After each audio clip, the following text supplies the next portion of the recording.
Denra from Kennel Calypso, and I've been around Bull Terriers for about 20 years. Before Hmm. that, didn't have very many dogs. Had a dog as a child that my family made me bring in and have euthanized. So Ooh. that kind of turned me away from dogs for a while because it was pretty hurtful. And Hmm. I had a episode in my life where I felt like I needed a companion, Hmm. and I always really liked how bull terriers looked. I thought they looked like pigs, and I kind of liked pigs. And I had seen Patton, and that kind of fits my personality. I'd been in the military, Oh. and so kind of had an affinity for that, and had seen Pappy and with his dog on TV. And so I went to Canada and I got my first standard bull terrier, and kind of fell in love with the breed. But Hmm. in time, I had a few standards, and one died, and my husband was like, I have to have another bully like immediately. So I found one, and it ended up it was a mini, and the breeder insisted that we breed it in order to be able to have the dog. And so that's how I got involved with breeding and the breed and loving Hmm. the breed. And I pretty much breed because it puts joy into the world, tangible joy when Hmm. people get a puppy. And it's something that I can do in the world right now that does that, which is Hmm. a hard thing to do.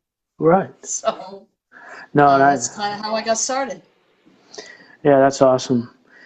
So, can you tell me the kind of the differences with your experiences with the standard and the mini, and why you hmm decided that mini was kind of the one for you? They're pretty similar, but the mini, due to the size, especially being a female, is more manageable. I can pick one up with one arm.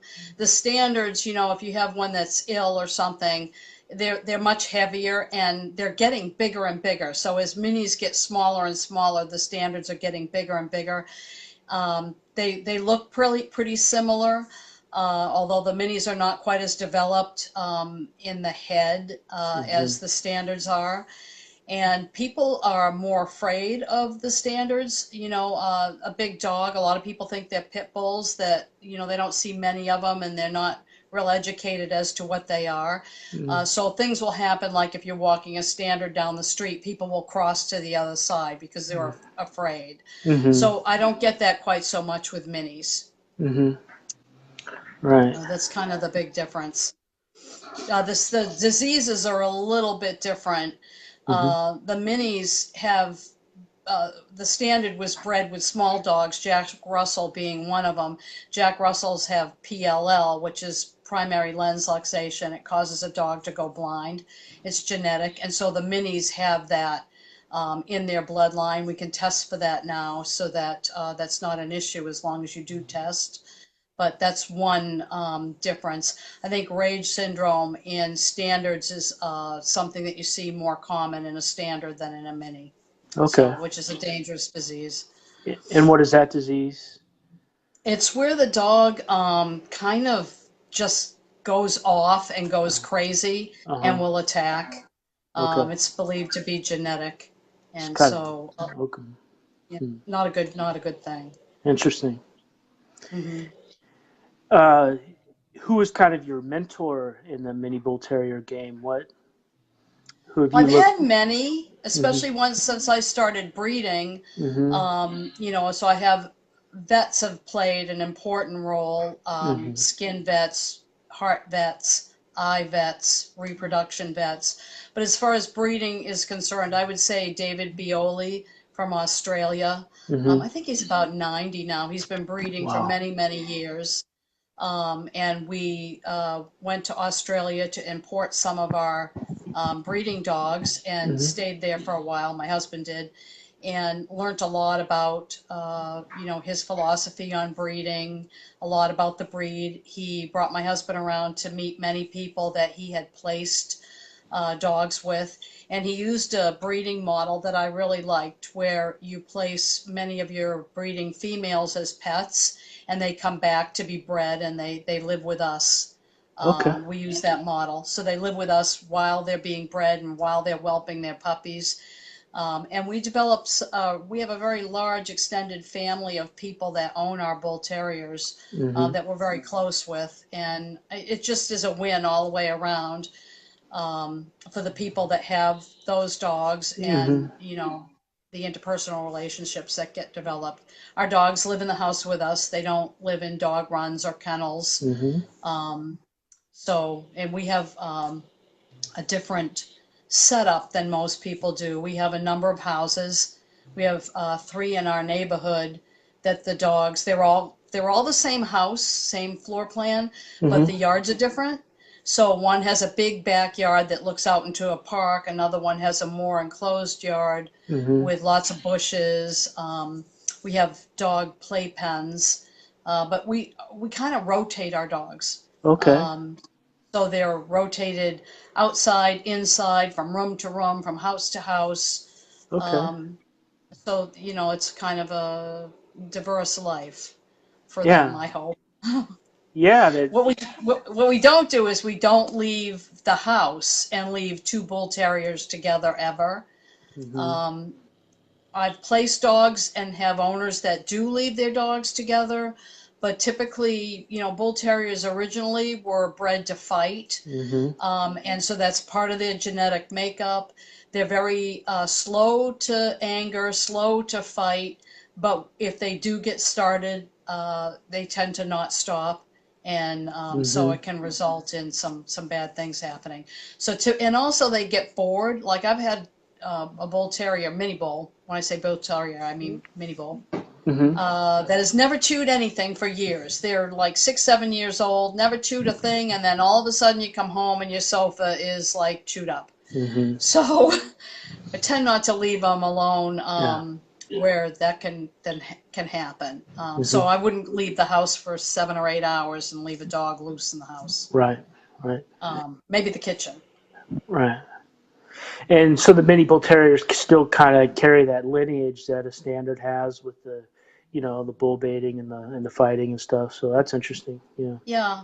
Yeah. They, you know, we breed for temperament. Temperament is like super important, right behind health. It's right up there with health. So we don't breed dogs that show any sign of aggression. And it's also, we help the people that get our dogs. It's incredibly important that they get socialized before they're 3 or 4 months old, that they've got to be around stranger people and stranger dogs. In other words, you know, your cousin that has a dog, that's not what we're looking for. We're looking for going out to PetSmart and meeting other dogs, other people, being approached by other people. If you don't get that window when they're young, they sort of have this fear factor where, you know, fear leads to aggression. And so we work with that through people. Well, I will say kind of across the board, bull terriers seem to not like big, shaggy black dogs. And I don't know if it's because they can't see their eyes, but that seems, it's not across the board, but it's a pretty common thing for all of our bull terriers to not, like, we'll walk in PetSmart and they're great with everybody, great with all the dogs, but a great big Portuguese water dog, they'll see it coming down the aisle and they get their sort of hackles up. And horses too, dark horses are similar. Kind of quirky, but they've got their quirks. Definitely. Right. Well, that's kind of why I like them. You know, I'm a big bully breed fan, so I like those traits. I like the fact that they are, you know, not pushovers, but definitely socialization will limit a lot of that. Yeah, they're supposed to be brave. They're not supposed to be really afraid of anything. They're not supposed to be aggressive, but they're supposed to be fearless. Right. They got some quirks. They like to hucky buck, which is kind of a bull terrier thing where you run through the house or the yard like a bucking bronco. Yeah, I love funny. that. And they're very agile at it. I mean, they do kind of have a few accidents, but they're pretty good at it, and they like to trance. I don't know if your bulldogs like to trance, but they like to get under bushes or clothes in a closet and have their back tickled, and they go into a trance. And they're very happy dogs. You know, they get their feelings hurt easy, and that helps train them. Here, I just had one. Here, come Oh, here. You want to say hi? My mama dog. oh, She look can at hear me that. talking. That's Annie. That is so awesome. Annie's got a litter in the other room. Does So she? yeah, So she's she? got Oh, yeah. milk. They're getting older though now. Yeah. They're 3, 4 weeks. Their eyes are just opening up, so they're like Oh, 3.5 weeks, I think. wow. Yeah. You And you were, wondering who's talking? oh, it's beautiful. She is pretty good. It's got that smile, that bull terrier smile. You want to go watch puppies now? Yeah. So, yeah, you had this litter because obviously you're pretty popular to Yeah, suffice. we've got a long waiting list. Okay, yeah, People wait a long time. There's not that many breeders, and no, I think there's not that many reputable breeders. no, It's really easy to get to and breed them together and not test them. And a lot of people that do that will not have C-sections, which might work a time or two, but over time you're going to end up back at the emergency vet to have that resolved, because they're not very good at having them naturally. They get stuck in the birth canal, or it's hard on the mom. So yeah, we typically do have a wait list that's pretty long. right.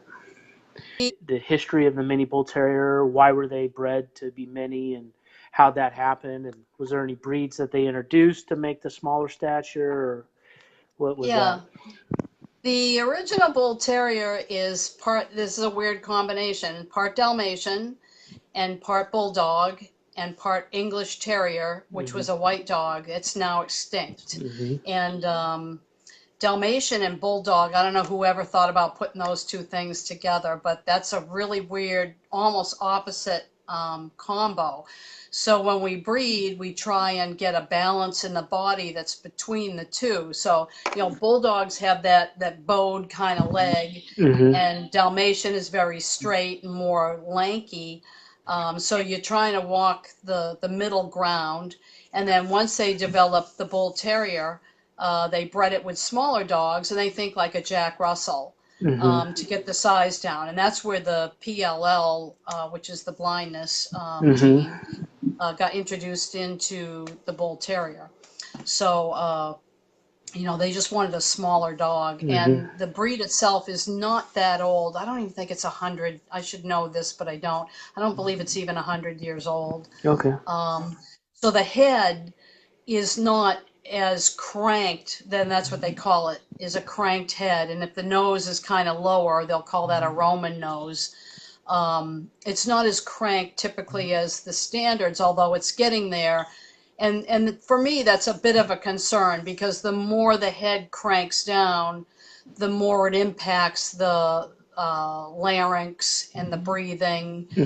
So there's a certain point where, you're trying to develop a look, but it's to the detriment of the size of the dog and the breed of the dog, and you end up having health problems.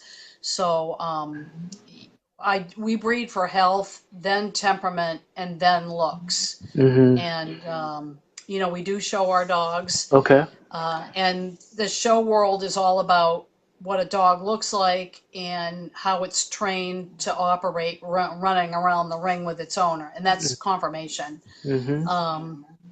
It's a very political sport, and so sometimes it's a little bit hard to deal with, but it could be fun. Yeah. My husband does more of the showing than I do. Okay. And there's more women, at least in our breed, there's more women that show than men.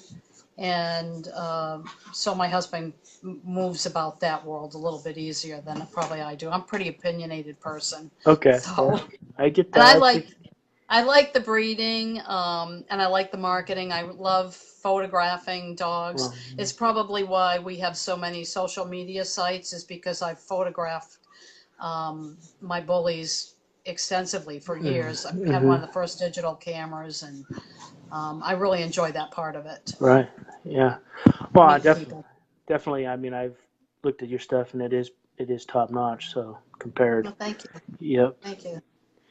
Yeah, our logo picture That's a dog, one of the very first dogs we ever bred, and that particular logo picture is stolen so often Yeah. by scammers, and they'll put that picture up. That dog's dead now. They'll put that picture up as if it's a puppy that they have to sell. Mm. And she's been dead for a while. How do Sweet you dog. how do you manage that? Do you Legally. You yeah. know, if somebody just uses it as, you know, a post or that kind of thing, or even in some artwork, I don't really mind. But when they start using it as their logo, Right. yeah, that's when we usually will approach it legally if we've got to. Yeah. You know, because they're selling their products using it, because we use that, and it's this one right here. Right. Um, Yeah. Lily. Lily Mm. died. I think she was 15 when she died. Wow. Wow. They're quite, that's kind of the tops that bullies Yeah. tend to, you know, get in age. We've had a couple a little older, but that's typically the age. So about 12 to It's sad. 14 is the standard. Mm, Yeah. yeah, Okay. I would say so. And most of ours die from cancer. And I think that's what takes out most dogs is the highest percentage is cancer. And then Nah. with bullies, heart is, we test for heart issues. They Mm-hmm. have kind of a thick heart, clubby, you know, because of their body type. Mm-hmm. Um, so the heart tends to be kind of regurg and stuff. Make sure all the valves close properly in the heart. And we Mm-hmm. have them tested with color Doppler for that. Mm-hmm. So we haven't had problems with that for a while. We don't have too many problems. Probably our biggest problem right now with our kennel is the bite being off, Mm-hmm. because as you try to get a better head, the bite is what ends up being sacrificed a lot of times. Mm-hmm. So And what is the standard for the bite? What are you looking for on that? just a not an overbite, not an Oh. underbite, and it kind of can go back and forth for a Uh-huh. while. We got the ones from Australia, an underbite was our biggest problem. You know, because the bottom jaw will grow like, you know, maybe a Dalmatian, and then when you get the cranked head, you know, Mm-hmm. you've got kind of a conflict there. Mm-hmm. So there's not much room in the mouth for developing, but it's getting stronger. You know, for a longest time, the bite was the least of our worries when we first started breeding. You know, the heart and the eyes and, you know, all those, the hearing. Mm-hmm. Um, we tend not to breed too many white to white dogs through the generations because that carries a lot of the genes that you want to avoid. And not, Mm-hmm. you know, just when they pair a white dog up with a white dog, the recessive genes there'll be too many. So we do breed white dogs for sure, but not through different, you know, white to white and then white to white again, then white to white again. The standard for bull terriers is brindle. Mm-hmm. That's considered the basic standard. So, you know, we just try and keep a balance of different colors, including white, bred with brindles. So right now we have, like we just bred with a very dark dog. So the puppies are black and dark chocolate. I Oh, can show okay. you one if you'd like to see a couple. Yeah, absolutely, All right, absolutely. hang on. All right. So here's two, Mm-hmm. and Look at that. Oh, this wow. this one's pretty teeny. Yeah, and she's dark. Oh, peeing. Yeah. You get used to it. Right. Yeah, she is very dark. She actually looks a little brown on my screen. She's Uh-huh. very actually kind of black. Their Okay. eyes just opened Oh, up, look at so they that. look a little bit Uh, cloudy and a little. You could tell they're really not focusing yet. right. Oh, look at that. Yeah, but and Yeah. they're not used to a lot of light. So Uh-huh. in another couple of weeks, we'll really start to see personality. Mm-hmm. My office is right beside. Sorry to be off camera there. No, it's My all right. office is right beside my whelp box. Uh-huh. So I sit with them all the time. The first 3 weeks, Annie's a great mom. The first 3 weeks, it's 24/7. Have to actually sleep with them because the Uh-huh. moms they're not mean or nasty. They don't bite the puppies, but they're have this bullies have this lack of personal space. that your personal space. Mm-hmm. So they invade your personal space. So Mm-hmm. they'll just lay on a puppy, and so you've got Right. to kind of watch that. And then about a week after the eyes open up, you start to see their personalities, Mm-hmm. and it tends not to change unless there's some trauma that happens. Mm-hmm. Um, let's say one falls out of the box or mom just plops on it. You might see an adjustment of personality, but basically the shy one of the litter is going to stay shy, and the alpha is going to stay alpha. So Mm-hmm. we pick the puppies out for the people on our waiting list because we get to know them Mm-hmm. and what their family life is like and what they like to do, and we match them up with the puppies, and we're pretty good at that. So if somebody's like a long distance runner, that might take a certain kind of dog. If somebody is getting a dog for their parent who's elderly, that's one that's more of a couch potato. So we try and make those matches, and I think we're pretty good at it. Wow. Been Right. doing it for a while. And Yeah. most of the people that are on our wait list have been on there for a while, so we get to know them pretty well. I'm kind of nervous about I wouldn't be comfortable, I don't think, with somebody saying, I want a puppy, and I just met them, and I place a puppy, and away they go, and we never hear from them again. That Mm-hmm. tends not to be kind of how we have to operate. Mm-hmm. If And you're a do, more popular breed, it might be something that you have to work that way, but we don't have to. As a matter and of fact, a lot of people do complain that mini bull breeders are rude. Um, and I think it's because, I mean, I get hundreds of emails a day, and it's sometimes hard to address all those emails. And I can see why people, might think that breeders are short, mini bull breeders are short with them, or not wanting to answer questions or that mm-hmm. kind of thing. Yeah. No, I get it. That's when you're one of the few games in town. You probably have a lot of Yeah, inquiries for sure. So yeah. do well, do We get a you lot of how much, and to be yeah, honest with you, when people yeah, ask, the first question is how much, then you know. it's kind of a turn off. Right, right. No, I agree. I agree. You should expect, if you're going to get in the bully game, you should expect to pay a pretty penny because you know. Yeah, they're Yeah. expensive to, Yeah. get on the ground. So I would say a mini bull terrier runs around 3,000, Mhm. um, from a legitimate owner that Mhm. tests and, Mhm. and feeds their dogs right. Just feeding the dogs and warming them is very expensive. Right. And not that we have a lot of worms, but we make sure that we don't. Mhm. So we microchip, and we get all their shots and stuff that they Mhm. need before they go. So that just all adds up. Mhm. And do you get a lot of do you know export your dogs at all to different countries, or is it We do, but people have to fly in to get them. oh they have to you don't So ship them? Yeah.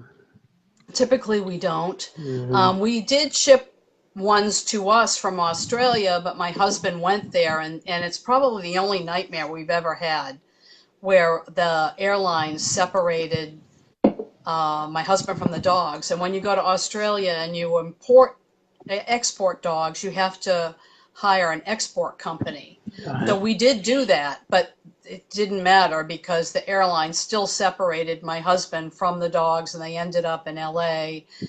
I had to hire a company to pick them up, get them through customs, board them, get them back through customs and up here. Yeah, the dogs made it here back to Portland before my husband did. So Wow. it was not a comfortable experience, No, but doesn't. it worked out. It all worked out in the end. So, Right. and they were some of the best dogs that, as far as temperament is concerned, for sure, just sweet, sweet dogs, that came from that particular breeder, Mhm. in Australia. No. So I would buy more of his dogs in a heartbeat. Mhm. But he's been at it for a while. Yeah. Now, with my bully, my English bulldog, the weather is always a concern. Mm. So we don't let him out very much, especially now that we live in the Midwest. And like I said, well, I'm originally from Portland, Oregon, and even there, it hit 75, 77, and if he ran around too much, the next day he was sick Mm-hmm. and heat exhaustion. Now with the Mini Bull Terriers, are they uh, sensitive to extreme weathers?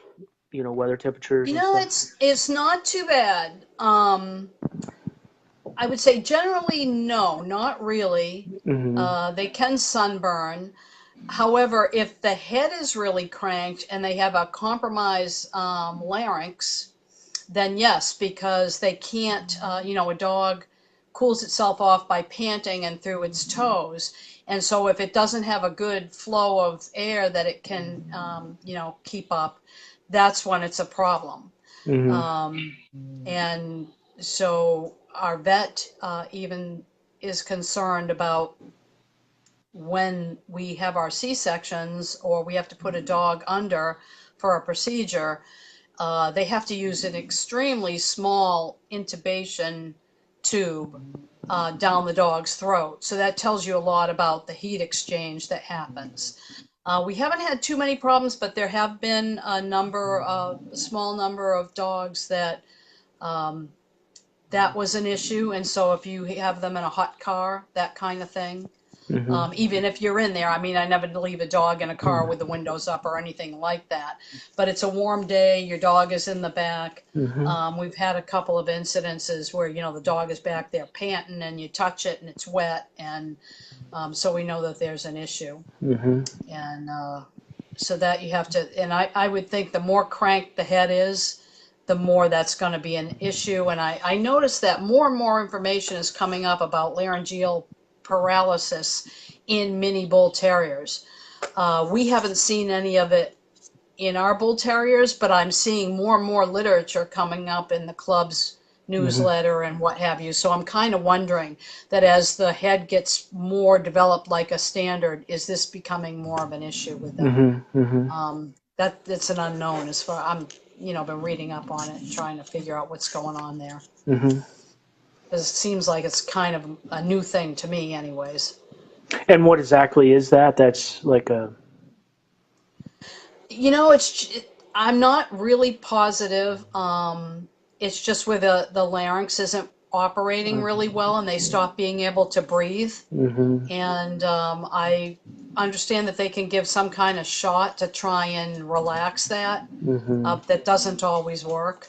Hmm. So I'm kind of new on what that issue is, but Hmm. starting to get a little more educated about it. Right.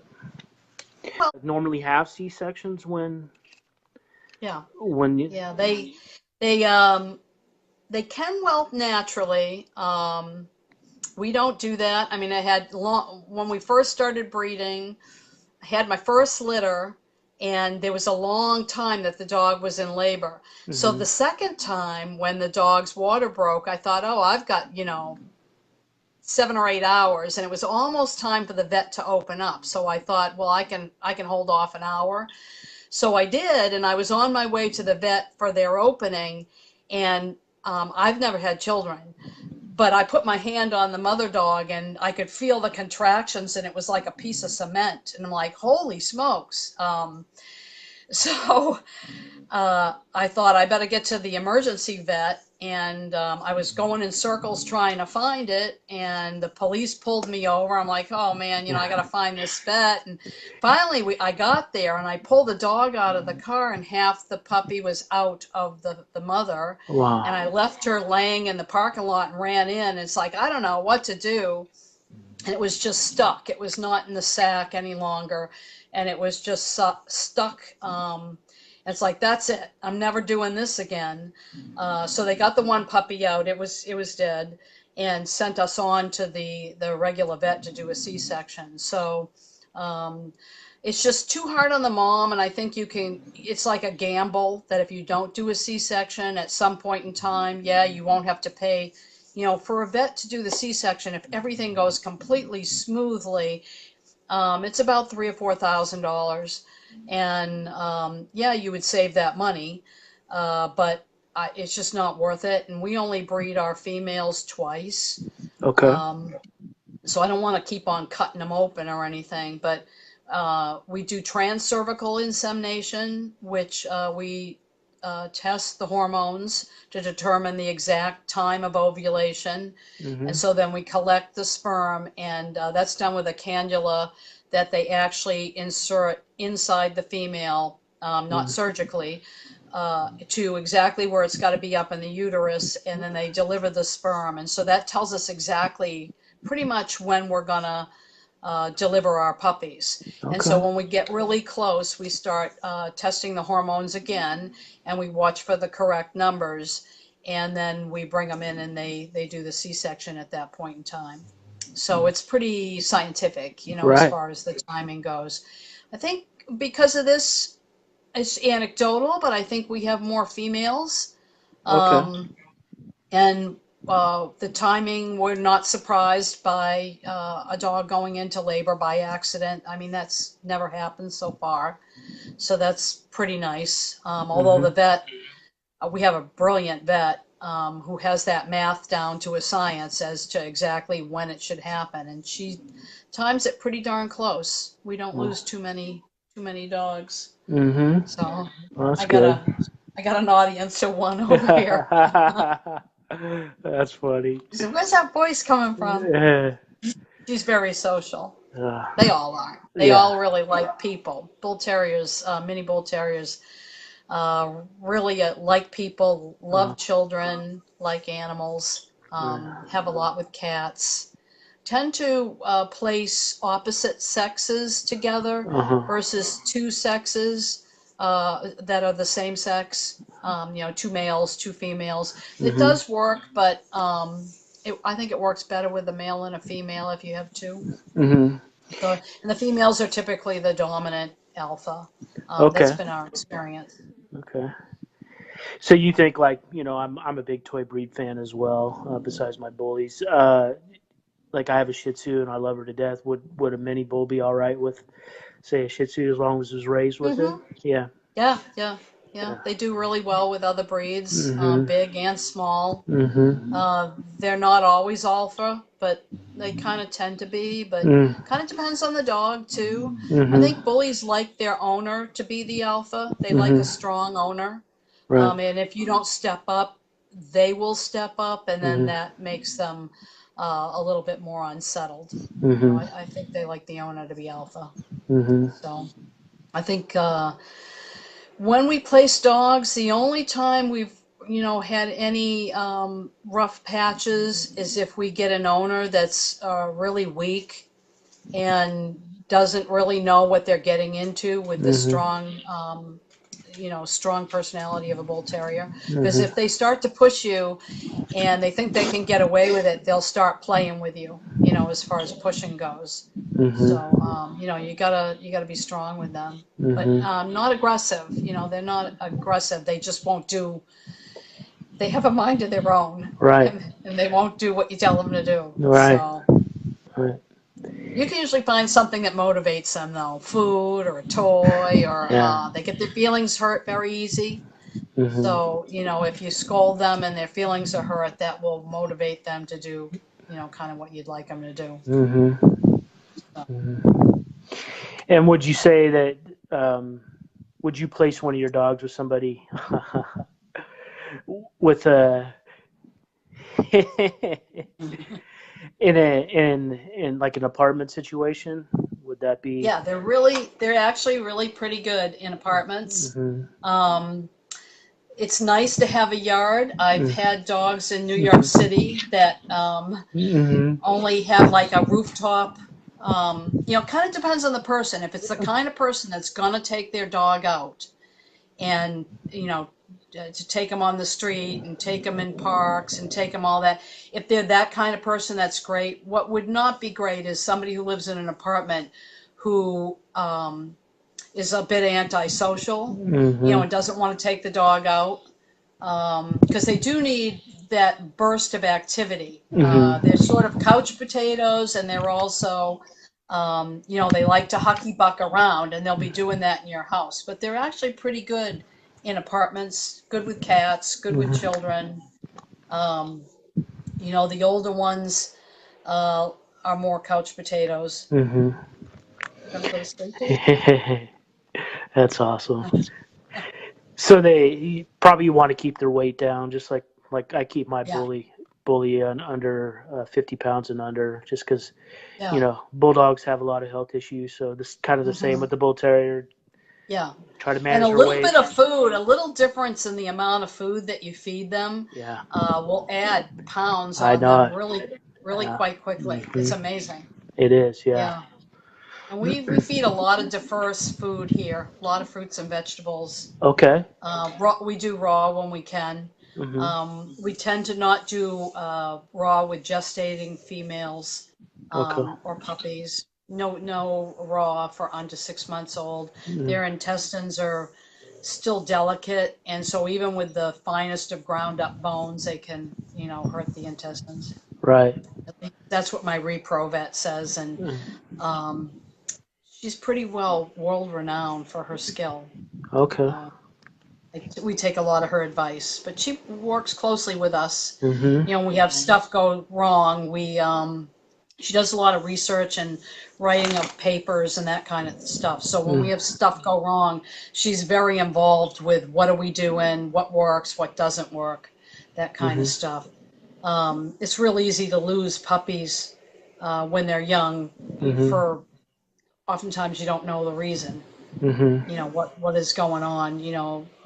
Sometimes they're just little, but we haven't lost many, Hmm. not in the last few years. That's awesome. Yeah. That's good. So, what do you see uh, the future standard of the mini bull terrier and the future for the mini bull terrier? I've read a couple articles, and that's what kind of made me want to reach out to you. Is that at one point they were worried that they were going to be extinct at one Hmm. point. Um, I think they're getting more and more popular. okay. Um, at least that's my impression from people, that more and more people have seen them.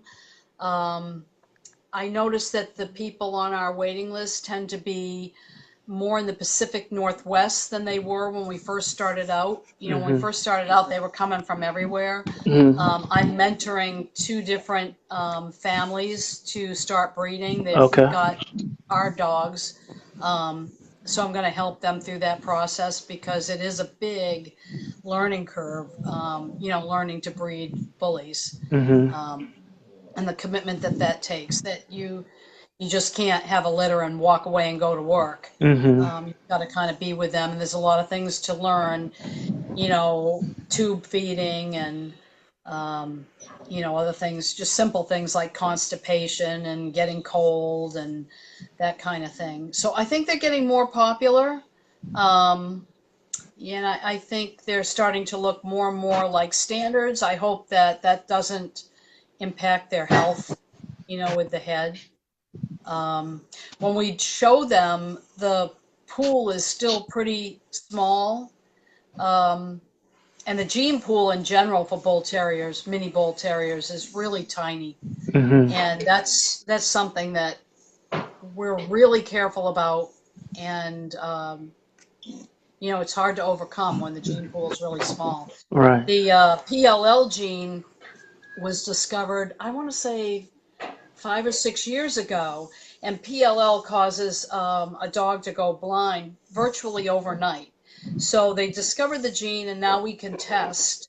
And the Orthopedic Foundation for Animals advised not to use only clear dogs, to continue to use carriers because the gene pool was too small. But I found there were a lot of breeders that did not heed that advice, and because you have to test each puppy to see if it's a carrier or if it's Hmm. you know uh, affected or clear. And so that's a pain in the neck, and so they decided to just use only clears, but that eliminated all the carriers, and the gene pool is just too small for that. Hmm. And so we're still using carriers, and I think that be doing that for a few more years because I want to have the diversity of the gene pool and also the quality of those dogs. You know, personality is like her person, she's a carrier, and I would never want to lose the personality that she has. She's taught many of our female dogs to be mothers as they come in. Yeah. And that's very important for the health of the puppy as well as, you know, being a good mom. Keeps the puppies calm because you can see when you've got a hyper mom that rubs off on the puppies.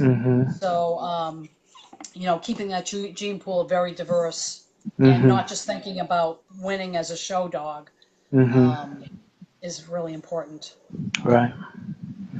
Gonna go to sleep? Still gonna go to sleep. She's beautiful. Yeah, she's a cute one. She's a cute one. Huh. Would you like to see your boyfriend? Yeah, I would. All right. Go ahead. I'm going to go get your boyfriend. Yeah.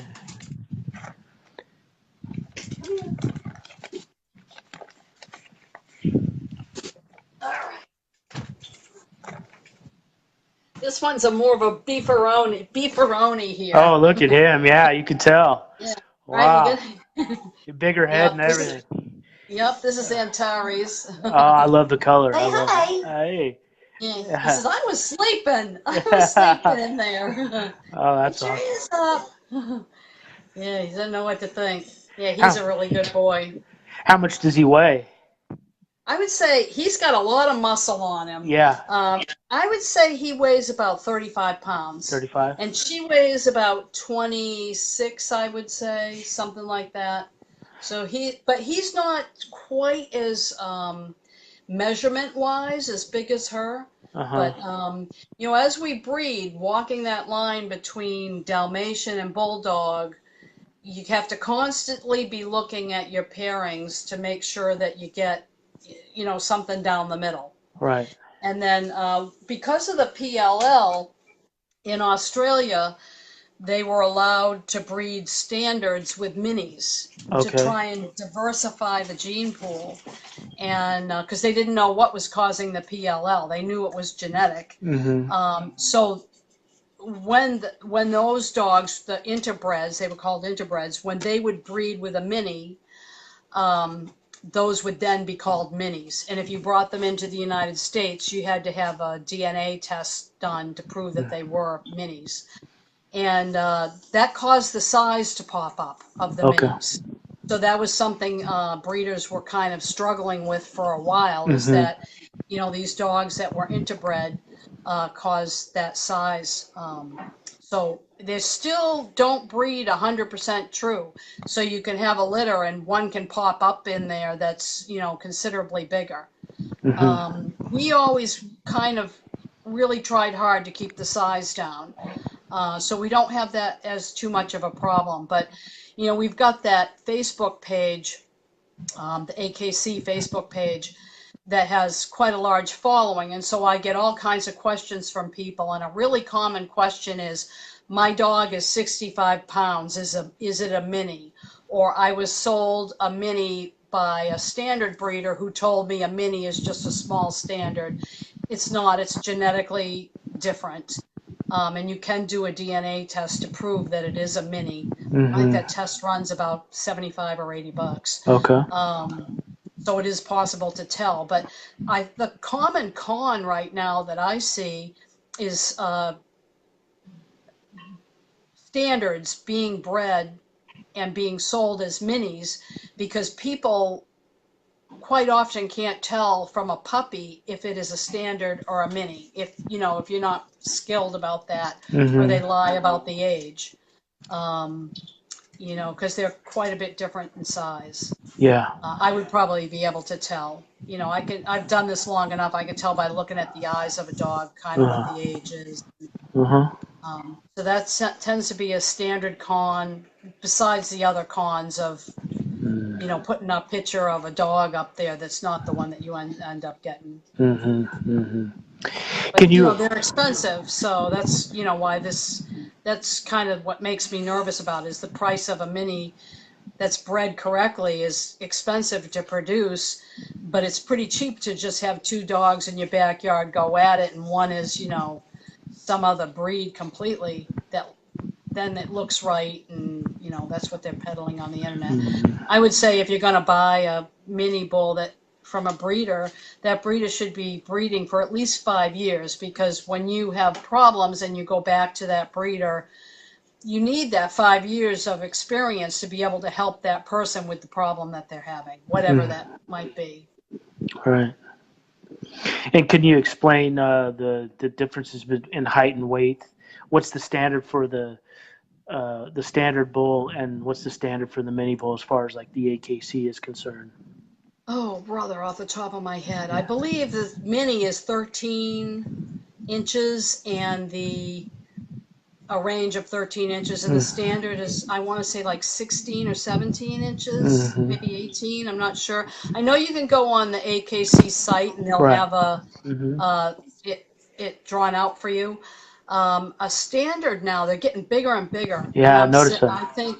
I think probably hovering around 50 to 70 pounds is kind of the range, and a mini probably 25 to maybe 35 pounds. That's the range. Okay. So a mini probably comes to 3 or 4 inches below your knee, and a standard is, just above your knee. No knocking stuff down, you guys. Yeah, let me throw them in there so we don't have any catastrophes. Okay. Yeah, everybody gets shuffled from room to room. Right. Oh, I get to be in the bedroom. Get to be up in the bed. That's awesome. Yeah, they have a pretty good life. I want to be one of them when I come back next time. Yeah, right. Yeah. I ask this with everybody a question because it interests me. What is your morning and evening routine with your dogs, and especially when you have a litter? And I try not to have one. Okay. And the reason is so that they're not telling me what to do. Okay. But a typical day, I get up about 4 in the morning and let everybody out. They do their potty thing, and sometimes I feed them, sometimes I don't. Sometimes they get fed. They can be fed between 4 in the morning and 8 in the morning, and I try not to have a set routine. And then they always have something that happens in the middle of the day. It might be we dump all the toys and they play, or it might be peanut butter bone, or they go out in the yard and play together. It's an activity kind of time to break the day up. And then at nighttime, again, they get fed anywhere between, I'd say, 6 and 10 at night. And, if I feed late in the morning, then they're going to get fed late at night. And I do that just so that I'm not out and about and I get this feeling I've got to get home because they've got to be fed at 6 o'clock at night. So they get used to that. And it's the same with litters that we have, because they're going to go to a new family and I don't know how they're going to handle it. But I try and keep the feedings to twice a day so that they're not counting on my being home in the middle of the day to meet their schedule. I want them to meet my schedule. And when we are whelping our puppies, when they start to eat dog food, I typically take 5 different brands and I mix them all together. And then when they go to their new homes, the owner has the choice of picking one of those brands or doing all 5 or whatever they want to do. And then many of our people do transition into a raw diet as the puppy gets older. Okay. So I think that helps with allergies, and I'm a little bit paranoid about dry dog food and where is it coming from and what junk is in there. And so we pick 5 really good varieties, and we're diverse that way. Somebody that worked for Fromm's dog food had told me that that's what they thought was the best thing to do with their dogs. And just don't tell anybody I told you this, because she's supposed to be selling Fromm's. But I thought that was not a bad idea. So, And that happens to be one of my favorite brands of dog food, actually, is Oh, Fromm's. okay. So that tends to be what we use, and then 4 other varieties that we switch up. And our dogs get rotated constantly through the day. So one that's in the bedroom in the morning, maybe in the kitchen in the afternoon, and then if it's nice outside, we have a pen set up at one of the houses that's kind of like office cubicles that you can open and close doors. So, if I'm home, it can all be open and everybody can play together. But if I'm not within earshot, then they're in their own little, they're not long dog runs. And they all have benches and they have covers and they have a misting system and there's plants growing everywhere. And then next door, we have a big open pens as well as a great big yard. And, they just kind of get rotated around so everybody has a diverse, kind of life. Right. So, That's awesome. Yeah, that kind of helps too with the socialization and all that kind of stuff when it's 3 different homes. And, yeah. What we do have trouble with is if we have 2 stud dogs on the properties. Yeah, we got to be careful there. So they get rotated around the other dogs, typically not together. So, and right now I have my new little white dog. He is playing around with Antares. So quite often, his name's Ripples. Ripples and Antares will play, and Antares will teach him to be a good dog, to not be aggressive and not push too hard. And then once Ripples gets to be around 1, they'll start pushing a little more. And it might be that Ripples will be submissive, or it might be that Ripples says, no, I'm going to be, alpha over you. And when we first started breeding, we consulted with a dog psychologist about how to tell alpha dogs and how do you work with the hierarchy of the pack. And so we're trained to sort of observe when there's a dog pushing an alpha that doesn't want to be pushed, and now you have to separate them. Because as long as they're intact and they're breeding, a whole different dynamic comes into play versus a pet dog. So that can be a challenge. And then once our dogs are bred, quite often they go with people, and we've been at it so long, quite often the dogs that we've bred and they're retired go to people that we've sold dogs to that their dog has died. Okay. So we know those people. Oftentimes they've had a dog that's been a breeder themselves, and many of our people on our list have had a number of our dogs through the ages.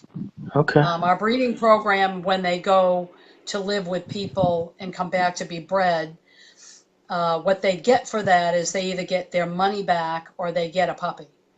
And almost always they take a puppy. And so we've got generations of people that have our dogs that are in our breeding program, which is really lovely. Yeah, that's a great setup. Yeah, we get to know personalities, genealogy, the family that they're living with, and it works out quite nice. Yeah, your own little community. That's cool. Yeah. Yeah, for sure. Well, I'll wrap it up here with you. I just any last words? What you would like to see with the breed, and what your future plans are, and. No. I hope they become more popular, and I'd like to see them, break away from that pit bull stereotype. That's a bit of a problem in our breed. That, and that's for every dog that's a beefier dog. That's, pit bulls are kind of a lump sum of a breed, and many are really wonderful, and so there's a lot of misconceptions out there. But being lumped with that, it'd be nice if we were broken out of that pack and people understood a little bit better about bull terriers and mini bull terriers. And I think your podcasts like this, are really helpful that way. Yeah, absolutely. Getting them out there and Target too, and Budweiser and all those companies that use that. Right. They're Yes. cute. Yep. Absolutely. You Well, think they're really cute or really ugly? I love them, so I think they're cute. I'm on that camp. So. Yeah, yeah, me too. Me too. um, well, I'd like to thank you again for doing this and taking the time out of your busy day to do this for me, and it went well. I hope. Pile of Pups. I don't know if you've heard of Pile of Pups, No, no, I haven't. but yeah, it's quite a wonderful organization. They take litters, whole litters, to terminally ill children, and usually shortly before they die. And the puppies, just visit and play and really make a nice last memory Right. for the family. Oh, And that's so awesome. our puppies are involved in that a lot. So we're All right. Bye bye. bye bye.